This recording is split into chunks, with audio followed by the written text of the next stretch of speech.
I seek refuge in Allah.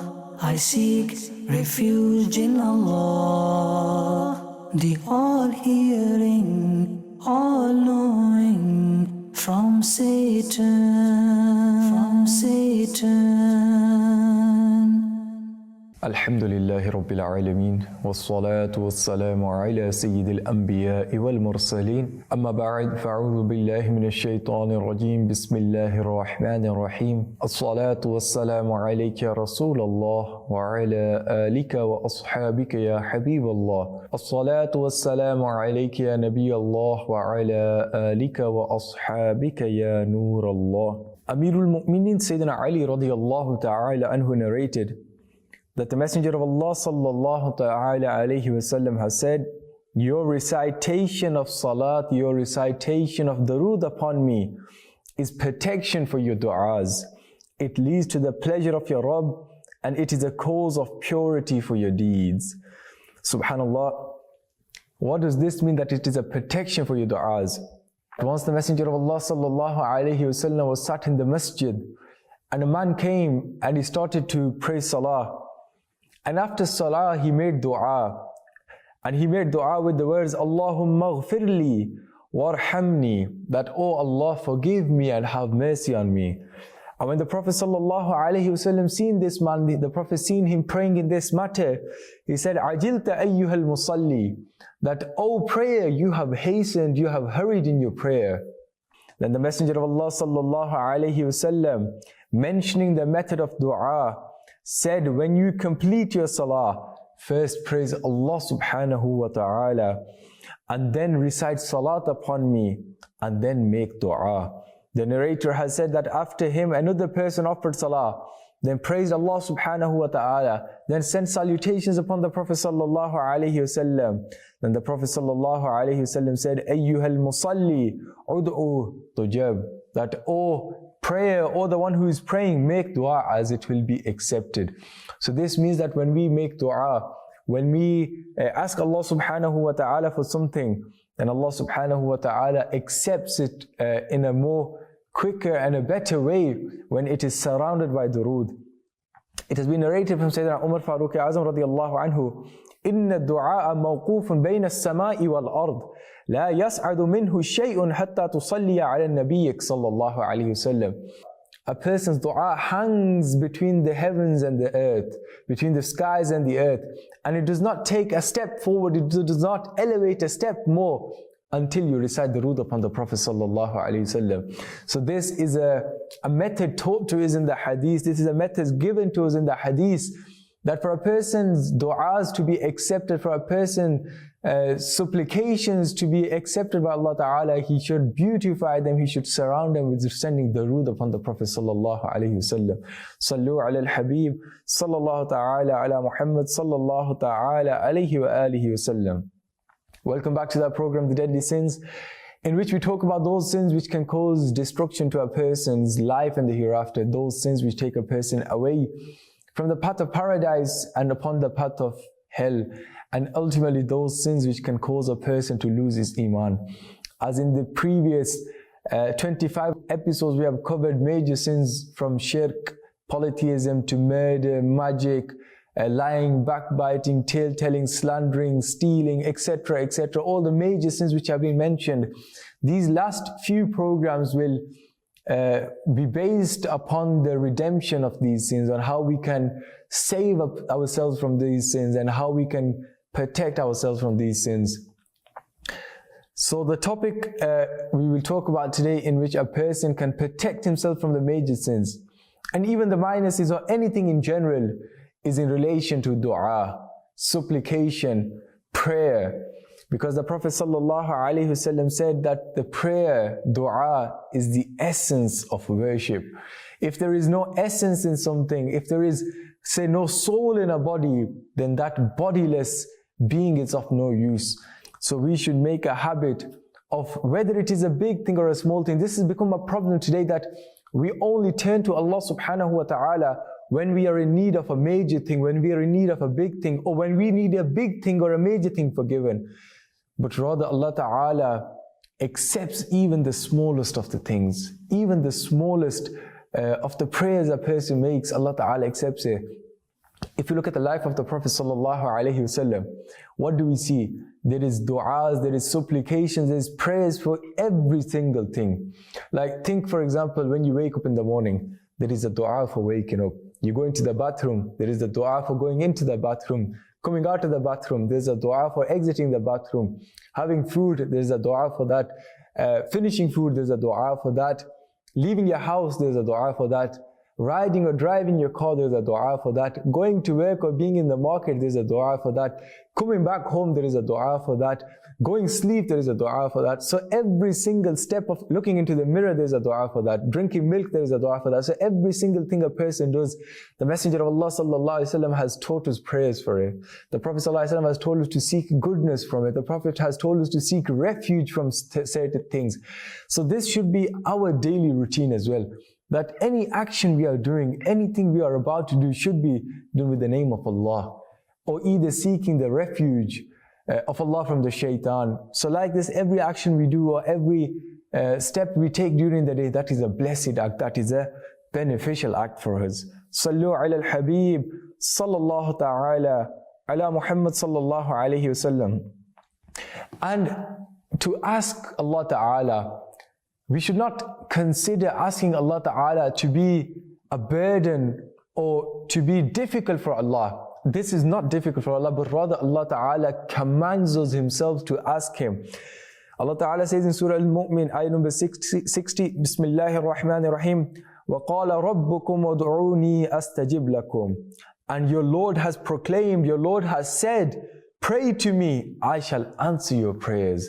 Subhanallah, Allah Ta'ala, where He is encouraging people that you should ask, He is also giving a mindset that you will be given what you are asking.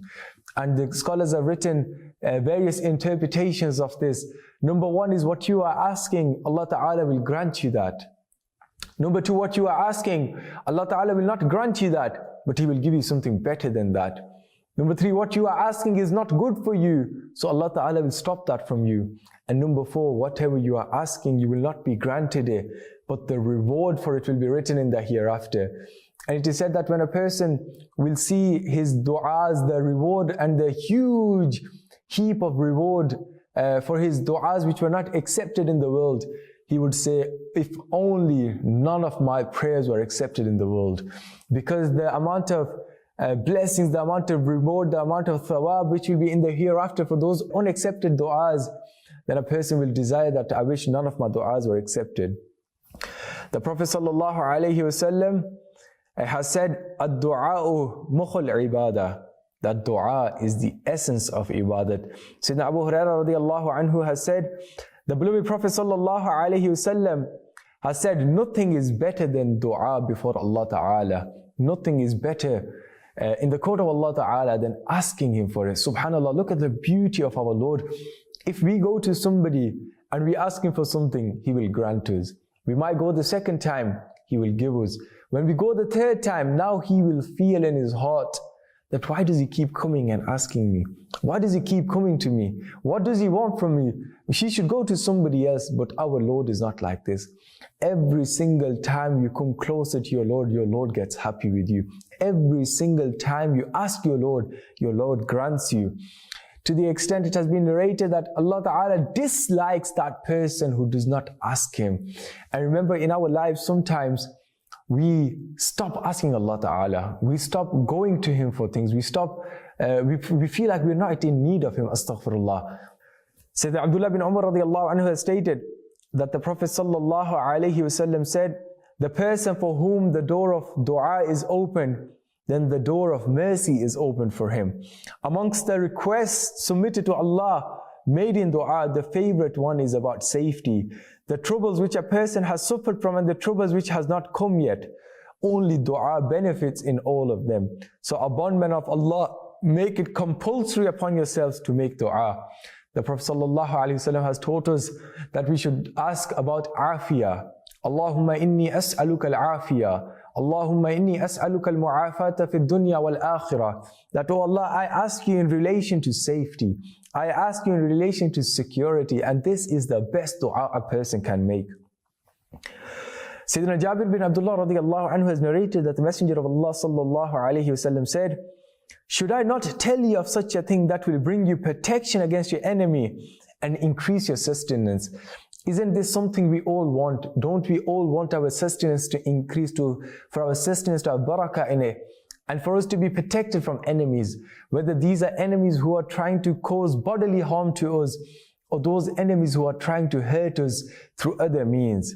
The Prophet said, make dua to Allah day and night, because dua is the weapon of a believer. Dua is the weapon of a mu'min. Just as every war, every battle, every confliction has weapons which are used in it, what is the weapon of a believer? And that is dua. Even if you look at the battles within Islam, the battle of Badr, where there were 313 on one side, and the Prophet sallallahu alaihi wasallam made dua, and due to the barakah, due to the blessing, due to the acceptance of dua, Allah Ta'ala granted victory to the Muslims. And this is something which is not only seen during the time of the Prophet sallallahu alaihi wasallam, even after, when the rulers of Islam, or when the awliya, or when the ulama, the scholars and the pious bondsmen were in a state of difficulty, when they had some sort of a difficult state, a difficult time they were going through, what would they do? They would resort to Allah. They would turn to Allah subhanahu wa ta'ala. They would plead in the court of Allah ta'ala. They would ask Allah ta'ala, and that humility and that humbleness would pay off for them as well. So this links us to that topic in the sense that if we have desires, or if we have certain sins that we cannot get rid of, then we need to ask Allah. We need to pray in the court of Allah. We need to ask Allah Ta'ala to help us. Remember, it is our Lord who changes our heart. It is not in our control to change our heart. Our efforts are limited. We can only try, and it is Allah who gives the results. If we are sincere in our trying, if we are sincere in our practice, if we wholeheartedly try to do something, then that is enough from our side. Then Allah Ta'ala will surely grant you what you are seeking, because this is the promise of Allah Ta'ala. So when we ask Allah Ta'ala for something sincerely, Allah Ta'ala grants us. And there's a story that King Aurangzeb, he visited the shrine of Sayyidina Khwaja Gharib Nawaz, rahmatullah alayh, and there was a blind person there, and he was seeking, and he was asking for the sake of Khwaja Sahib that, Ya Allah, grant my eyesight back. And King Aurangzeb said to him that, how long have you been asking? And that person replied, I've been asking for many years. And King Aurangzeb said that, I am going to go and convey my salam to visit the shrine of that pious saint Khwaja Gharib Nawaz. And if by the time I return, your eyesight has not returned, then I will execute you. So the king appointed a man upon that person and said, keep an eye on him. If before my return his eyesight has not returned, then you kill him. And this was the order of the king. So now this person, when he fears death over his head, the dua he makes, the sincerity, the crying he does in that dua, the submission he does in that dua, through the blessing of that sincerity, Allah Ta'ala grants him his eyesight back. And when King Aurangzeb returns, and he sees that that person's eyesight has been returned, he says that, you know how you were asking your Lord now, if you asked him in the same manner the first time, Allah would have returned your eyesight the first time. Meaning sometimes we ask in the court of Allah, we ask Allah Ta'ala, but because of the lack of sincerity in our supplications, we are not granted that thing. Another reason why our supplications are not answered, Sayyidina Musa alayhi salatu wasalam was walking, and he seen a man, and that man was asking Allah Ta'ala in a very humble manner, to the extent Sayyidina Musa felt sympathy, felt sorry for that individual. And Sayyidina Musa said to Allah, Ya Allah, accept this person's dua. And Allah Ta'ala replied that he is externally asking me, but internally he is occupied and busy with his animals. Meaning his heart is still with his animals who are grazing, his heart is with the animals who are walking around him, but externally he is asking Allah. So where we are asking Allah Ta'ala externally, where we are asking Allah Ta'ala with our body, with our actions, our heart needs to be in prayer, in dua as well. Another reason why a person's du'as are not accepted is because Allah Ta'ala loves that person. Strange, you might ask. But it's true, Allah Ta'ala sometimes does not accept the dua of an individual because He loves to hear him. There was a Jewish man, and he was fishing, and he raised his hands and he said, "Oh Lord, fill my net up with fish." Allah Ta'ala ordered the angels to quickly go and fulfill his wish, fill his net up with fish. And there was another person, a mu'min, a believer, he was asking Allah Ta'ala, but Allah Ta'ala ordered the angels to not fulfill his desires. When the angels seen this, they said, "Ya Allah, isn't it strange that when a non-Muslim, when a person who disobeys you asks you for something, you give it to him quickly. But when a mu'min, a believer, a person who has faith, he asks you, you delay it. What is the reason behind this?" And Allah said to the angels that I do not like that the person who disobeys me asks me. So for the first time when he asks me, I grant him that thing. And I love the call of my favorite people. I love the call of my bondsmen. I love the call of my slaves. And I wish that they keep calling upon me, that they keep asking me, that they don't turn away from me. That's why I do not grant him that thing. Subhanallah. Such a beautiful religion we have, that if we ask something and we are given it, there is goodness in it. If we ask and there is delay, there's delayment in that thing, there is goodness in it for us. And this is the matter of a believer, that Allah Ta'ala loves him. And this is something that we need to realize, that Allah Ta'ala loves us. If He did not love us, then why would He place us in the ummah of His beloved? Sallallahu alayhi wasallam. So for us to be honored, yes, it is an honor for us to be from the nation, from the ummah of the Prophet Sallallahu Alaihi Wasallam, that nation for which the Anbiya, the Prophets used to pray that, Ya Allah, make us from the nations of Prophet Sallallahu Alaihi Wasallam, from which Sayyidina Isa's dua is accepted, that when he comes again at the end of times, he will come following the Sharia of the Prophet Sallallahu Alaihi Wasallam. He will not come as a new prophet.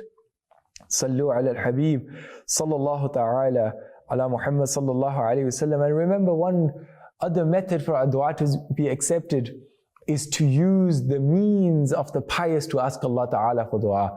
So for example, if you are doing dua, you can give the virtue of your parents are pious people, your teachers, your shuyukh, the other religious beings that have lived, the pious predecessor, and through the means of those people, Allah Ta'ala will accept du'as. So this was a topic which protects us from sin, and that is, we should ask Allah Ta'ala for dua, and through those du'as, Allah Ta'ala will protect us from the major and minor sins. May Allah Ta'ala forgive any mistakes that have been made. May Allah Subhanahu wa Ta'ala always keep us coming back to His court and only keeping us submissive to His court. Ameen bijahin Nabi al-Amin wa sallallahu alayhi wa sallam. Sallu ala al-Habib sallallahu ta'ala ala Muhammad sallallahu alayhi wa sallam. I seek refuge in Allah. I seek refuge in Allah, the all-hearing, all-knowing, from Satan.